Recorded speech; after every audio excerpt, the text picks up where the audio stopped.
Conosco aqui, conforme nós já anunciamos, o ex-prefeito da nossa cidade, o Waldir Laderhoff. O Waldir Laderhoff foi prefeito aqui por 2 oportunidades e vem conversar com a gente nessa série de entrevistas que a gente está fazendo aqui, convidando, claro, os ex-prefeitos aqui da nossa cidade para conversar um pouco.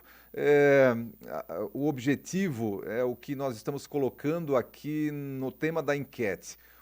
Os temas da enquete, das enquetes dessa semana, entendendo o nosso passado e construindo nosso futuro. Então nós vamos conversar com o Waldir para entender, recordar um pouco da gestão do Waldir Laderhoff e também verificar, conversar com ele sobre as expectativas, a visão que ele tem para o futuro da nossa cidade. Primeiramente, quero cumprimentá-lo e agradecer a sua participação, ter aceito o convite de participar dessa série de entrevistas. Waldir, um abraço, muito bom dia. Muito bom dia, é uma satisfação estar aqui conversando com vocês sobre o interesse basicamente do município, né? Tudo bem, Waldir, você continua afiliado a algum partido, continua atuando nos bastidores da política de Timbó? Não, eu não estou mais filiado a partido nenhum, porque várias decepções, do ponto de vista individual, né?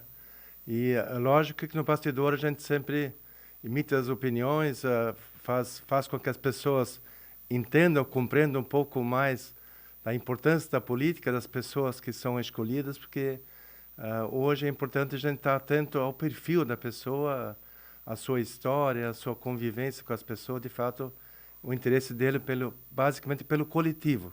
Então essa é a nossa posição hoje e tinha agora várias oportunidades de voltar à filiação, mas eu estou avaliando isso com muito cuidado, porque a princípio está descartado isso. Descartada ainda a possibilidade de Waldir estar se filiando a um partido e voltar aí à vida pública, por enquanto.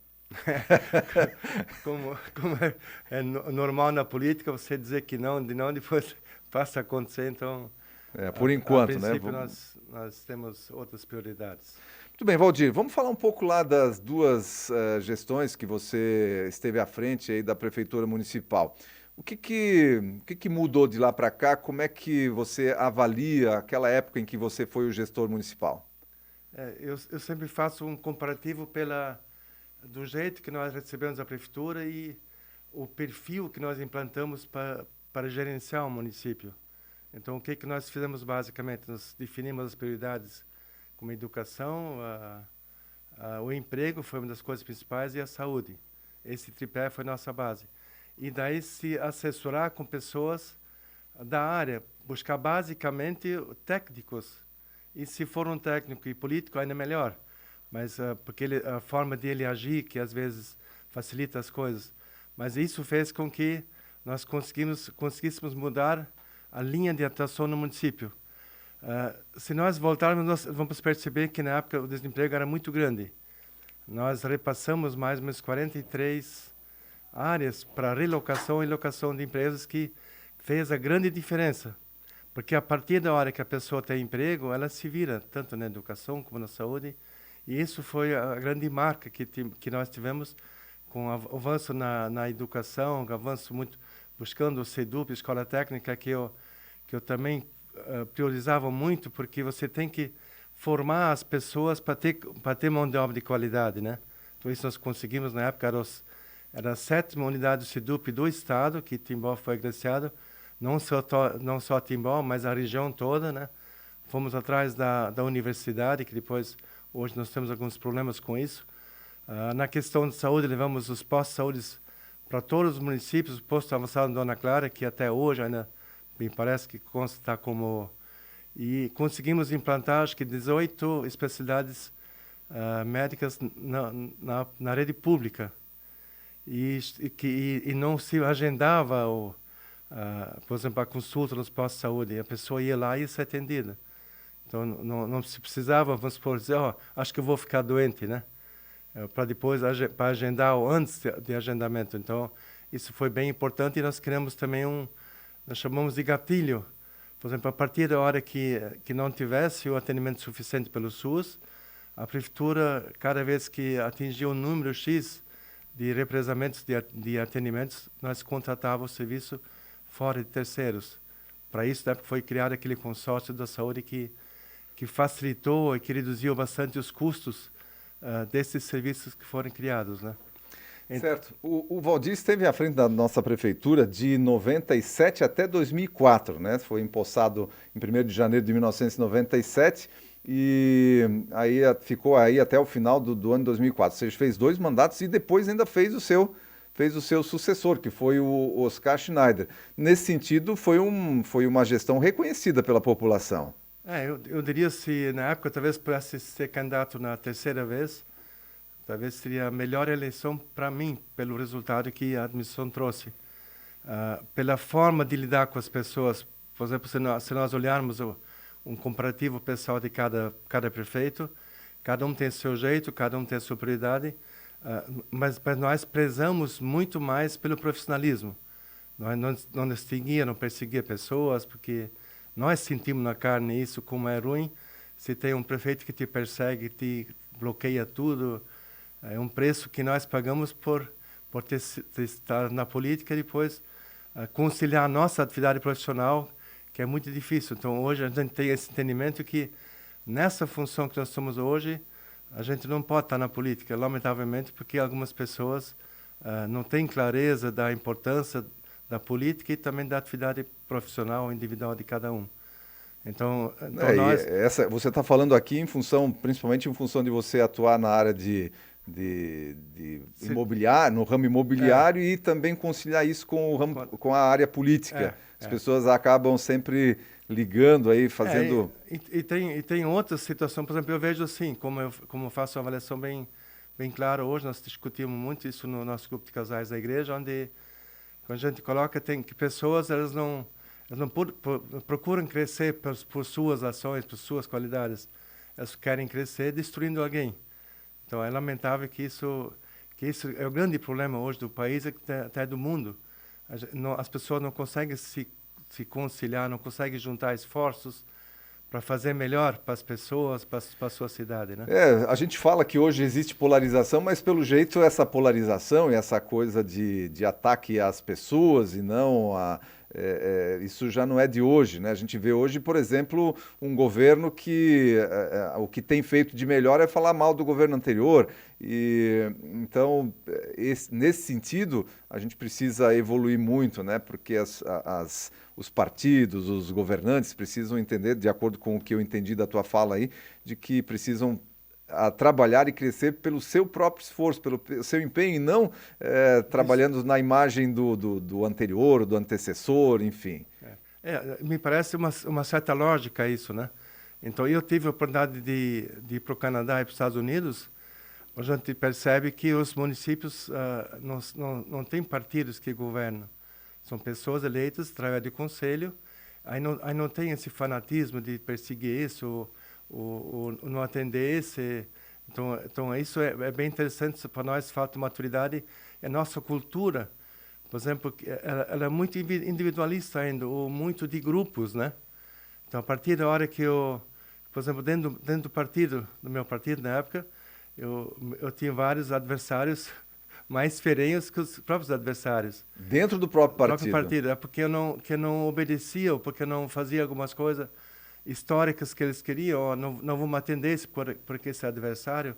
Eu entendia que o prefeito é do município. Então, é natural que, do ponto de vista político, você dê uma preferência para os seus companheiros, quem te apoiou. Mas se eu tenho 2 para atender, eu tenho que atender aquele meu companheiro e, em seguida, atender alguém que votou por várias razões no outro candidato. Que essa escolha do voto ela é muito individual e tem várias razões. Não é pela pessoa, muitas vezes, só que ela está votando. Ela está votando por interesse, porque é colega, porque é amigo, por colega de serviço. Então, isso são situações que têm que ser respeitadas. E outra coisa que eu vejo, assim, que é muito difícil de se planejar hoje no município, se planejar no estado, na União. Se faz tudo no imediato. A CAN pediu lá, vou fazer isso, vou resolver isso. E nós, na época, quando nós saímos, nós deixamos algumas coisas assim pré-planejadas para 20, 30, 50 anos. E quase nada foi adiante. Como, por exemplo, a Via Rápida, o anel viário, né? Então, nós iniciamos na época lá com a Ponte da Metisa, com 4 pistas. Foi feito um pedacinho na Araponguinhas e depois foi reduzido a pista, que não faz sentido, né? que eu teria que pensar isso daqui. Mas por daqui a 50 anos, que trânsito nós vamos ter, né? Que opções alternativas que eu vou ter de fazer uma nova via? Ou se eu tenho planejado já definitivo, eu evito de fazer construções naquele traçado, né? Então isso é muito difícil de entender e algumas pessoas ainda entendem se tu projeta alguma coisa no imóvel dele, está sendo prejudicado. Na verdade é pelo contrário, ele está valorizando o imóvel dele, né? E pensando mais para frente, por exemplo, a Rua Araponguinhas, por exemplo, no primeiro projeto, como está aí, foi executado, que nós encaminhamos na época para buscar recursos, né? Mas depois foi feito um novo projeto, onde inclusive ia passar por cima da rodovia que ia para Benedito. Então, uma visão a longo prazo, né? E isso que falta, eu vejo hoje, para você ter melhor resultado com menor custo. Você juntar as diversas forças políticas, independente de questão partidária, e envolver os profissionais das áreas, envolver as associações ou as entidades para você fazer um planejamento que é natural, que esse planejamento ele é passível de mudanças. Na medida que eu vou avançando, na medida que eu percebo que cresce mais para esse lado, tem que ser feito modificações aqui. Então isso que é um aspecto importante que... Mas isso talvez, lá, Delfé, é em função de que um governante ele fica aí 4 anos. E a gente sabe que, no fundo, a marca de um governante, principalmente de uma prefeitura, se você pegar e buscar os ex-prefeitos, sempre é as obras, sempre são as obras, sempre o que é lembrado são as obras. Essas questões aí que você falou, de saúde e tal, me parece que a população esquece com mais facilidade. As obras que ficam ali, então, elas aparecem e a pessoa acaba sendo lembrada por aquilo que é aparente. E aí, nesse sentido, para que um governante em 4 anos consiga, né, então, consiga deixar alguma marca, deixar alguma situação, se ele não conseguir depois uma reeleição, por exemplo, que em 8 anos já consegue dar início e dar um processo de um andamento de uma obra, se for uma obra maior. Mas em 4 anos realmente não consegue. E por isso que talvez isso que você estava falando aí. Aí as obras, ao invés de pensar em 50, se pensa no imediato, naquilo que eu consigo fazer no meu mandato e que possa ficar como marca da minha gestão. Talvez seja isso? Eu diria a grande dificuldade que tem hoje. E na verdade eu lembro assim que, por exemplo, nós na época implantamos também o atendimento 24 horas, que era uma situação bem séria. Eu morava aqui perto do hospital, inclusive, por várias vezes fui abordado para antecipar uma consulta para a pessoa tivesse acesso. E nós, vendo isso, já na época de vereador, nós conseguimos, através do prefeito do Nigo, que fosse implantado o atendimento das 7 às 19 horas. E depois nós avançamos até às 24 horas. Então o que se percebe lá? Eu talvez vivi uma situação diferente, que quando eu fui primeiro prefeito, não tinha a condição da reeleição. Então eu não pensava em se fazer obras buscando apenas votos, né? Eu fazia pelo que eu entendia que seria correto e com uma visão de empresa, né? Eu decidia mais ou menos como se fosse a minha empresa, minha firma, para justamente fazer o melhor, porque dificilmente tu vai decidir uma coisa contra você, né, para te prejudicar. Então, lógico, vai ter erros, é natural que tenha, mas que você sempre tem uma visão do coletivo. As nossas decisões sempre foram buscando o coletivo, a maioria. É natural que algumas decisões alguém tenha um certo prejuízo, mas isso faz parte do jogo. Nunca é possível agradar todo mundo, 100% das pessoas. Então são, por exemplo, e lá nesse momento, por exemplo, algumas coisas interessantes que eu passei assim, que me recordo, né? Por exemplo, eu não era ligado em cultura, essas coisas, né? Isso não é comigo, né? Talvez fomos nós que fizemos o grande avanço na cultura de Timbó, através da Fundação Casa do Poeta, o Museu da Música, Museu do Imigrante, Arquivo Histórico. Compramos a primeira escola da Pomeranos, né? E envolvendo junto com a cultura o turismo, a obra da tapioca, né?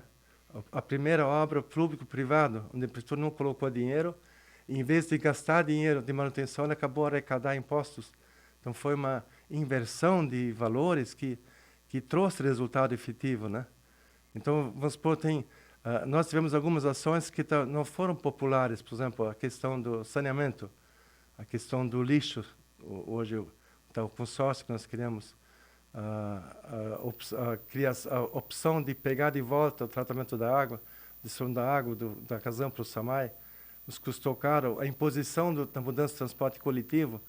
Então, nós pegamos várias situações que não eram populares. E nós, na época, assumimos e tocamos isso, porque não havia, assim, preocupação em vou ser candidato à reeleição, né? Então, no final, daí, uma série de pessoas nos procuraram. Pô, agora tu colocou em dia. Para tu ter uma ideia, na época, nós pegamos, tinha a arrecadação era 9 milhões e a dívida era 6 milhões.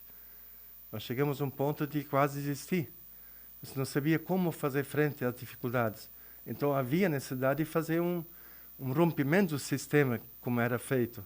Isso deu extremamente certo, né? Eu vejo em outros governantes, outras cidades, onde adotam esse sistema mais profissional, tem dado retorno importante, né? E justamente mais com o enxugamento da máquina. Eu tive um exemplo que nós discutimos em forte no partido na época. Por exemplo, então, cada um vinha indicar, vamos indicar esse como secretário disso, esse secretário disso. E daí nós, na área do turismo, nós tínhamos uma pessoa qualificada dentro da prefeitura, cargo efetivo, e era do outro partido, do adversário. Aí eu fui convidar essa pessoa, se ela não quisesse nos ajudar como sendo diretor de turismo. Não, eu não posso fazer isso, porque de repente o meu partido, o teu partido não vai aceitar. Mas nem cheguei a pensar nisso, que isso era possível, né? Aí quando nós convidamos, a pessoa acabou depois de aceitar. No segundo dia depois que eu convidei essa pessoa, teve uma reunião extraordinária do meu partido me cobrando por que eu teria nomeado essa pessoa. Então aí nós fizemos um comparativo bem simples e rebatemos na hora que o cara não tiveram... Por exemplo, se eu tenho um cara especializado aqui, já recebe na prefeitura, vou colocar mais um outro que eu tenho que pagar e não tem conhecimento... E tem que manter o outro que tem conhecimento lá dentro de uma outra função ainda. Aí eu fiz a conta, o cara ganhava 5 mil por mês com os encargos, vamos supor. 5 vezes 12, 60 mil. 60 vezes 4, 240 mil, né? Então, quantas salas de aula eu consigo fazer com isso? Eu questionei. Acabou. Porque agora tu veja só, enquanto nas administrações a nível de Estado, principalmente a nível de Brasil, esses encostos, né? O que tiram de dinheiro para poder ser investido a favor da população? São ações simples, né? Que tem que ser encaradas, né? São decisões que precisam ser tomadas. Aliás, na nossa enquete aqui, a gente fez qual uma das principais características que as pessoas valorizam num candidato a prefeito. Essa capacidade de tomar posição e tomar decisões é uma que as pessoas valorizaram, uma das que mais foram valorizadas. Valdir, se você pudesse fazer alguma coisa diferente, o que você teria feito nessas duas gestões que você esteve à frente da nossa prefeitura? Na verdade, olhando as possibilidades, a gente ficou muito limitado às condições que existiam, né? Se eu tivesse condições na época de ainda resolver, seria a questão do esgoto, né? Por exemplo, na prática, nós inclusive assinamos um ajuste com o Ministério Público que dava um prazo de iniciar, como aconteceu também com o aterro, com o lixo. Nós assinamos um ajuste de conduta com o Ministério. Se não fosse cumprido, nós teríamos que pagar uma multa X, não como a prefeitura, e sim como pessoa, prefeito, né? Aí nós se mobilizamos muito, reunimos os prefeitos na região, criamos um consórcio, fizemos várias visitas, até fui na época nessa viagem, porque eu fui para o exterior, para conhecer como funcionava lá, que isso é outro aspecto importante. Você tem que se informar, você tem que conhecer outros municípios, outras ações, como eles trabalham lá. Exemplos de sucesso, né? Que daí que eu fiz isso por 2, 3 vezes na época com Jaraguá do Sul. Jaraguá do Sul e Timbó, por exemplo, Timbó fazia muitas coisas bem melhor que eles e muitas coisas eles fariam muito melhor que nós. Então você tem que ter essa compreensão. Nós, na época, com isso descobrimos que o secretário da Saúde não necessariamente deva ser um médico, porque ele não vai estar à disposição 24 horas. Eu tenho que ter uma pessoa que tenha conhecimento e que esteja à disposição o dia todo, né? Então, são algumas coisas que a gente percebeu ao conversar com outros. Isso foi assinado na época, né? E não evoluiu. Até hoje não aconteceu, né? Certo. Valdir, agora voltando aqui para os nossos tempos, a gente fez uma enquete aqui onde figuraram dos nomes que foram apresentados, figuraram aí o Douglas Marchetti, figuraram a vereadora Gilmara Giotti, o Flávio Bussi e o Jean Schitz, aí o líder do PL aqui da nossa cidade. Esses foram os 4 nomes que ficaram mais em evidência na nossa enquete como nomes para 2024. Logicamente que a gente está ainda em 2023, não chegamos nem na metade de 2023, mas você que já foi da política e continua sendo, né? Não é filiado, mas quem é, né? Dessa água, quem bebe dessa água permanece ali nos bastidores também, influenciando a política. Você sabe que nos bastidores o negócio já está fervendo, o pessoal já está articulando, já está testando, verificando quais são os nomes. O que você acha desses 4 nomes aí que na nossa enquete acabaram figurando como os principais? O Douglas Marchetti, a Gilmara Giotti, o Flávio Bussi e o Jean Schitz. Eu vejo que são hoje nomes que despontam, né? Mas é preciso avaliar o perfil deles, né?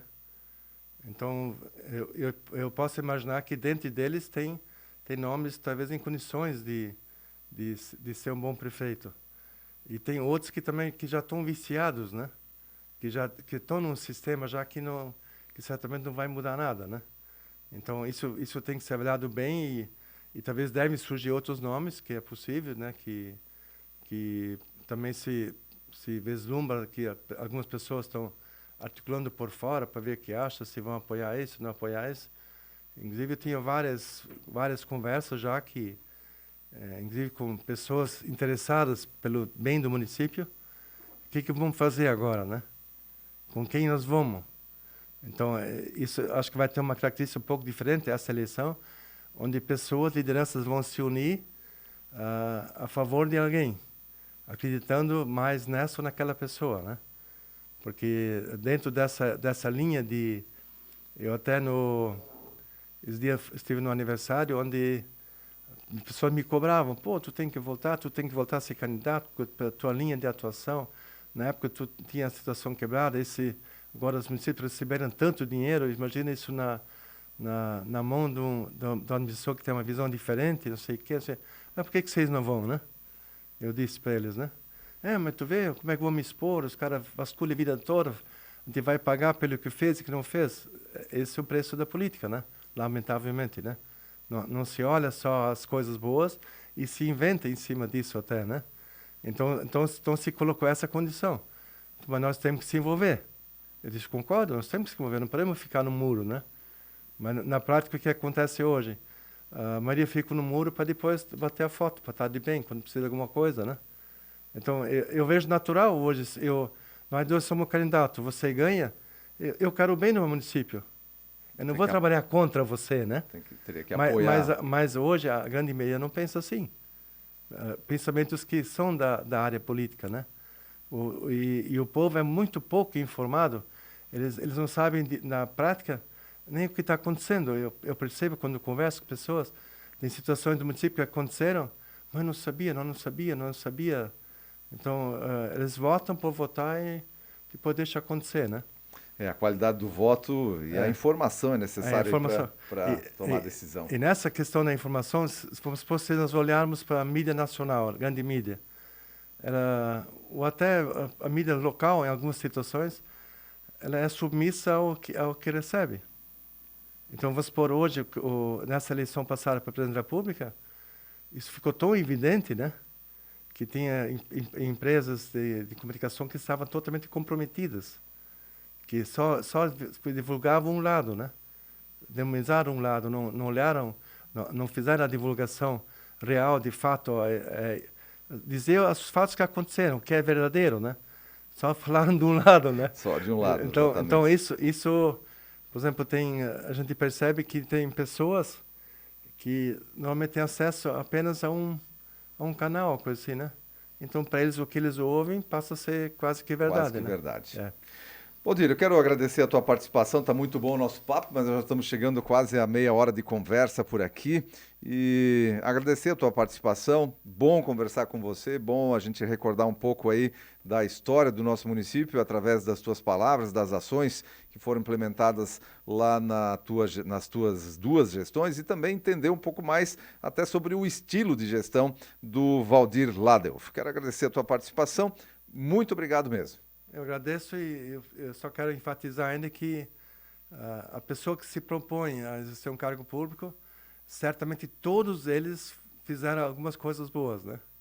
Não só coisas ruins, como alguns tentam pregar, ou coisa assim, né? Então é importante também fazer uma dedicação às pessoas que se propõem hoje a estar na política, porque que não é fácil, né? Muito obrigado por essa oportunidade. Muito bem, 8 horas mais 30 minutos.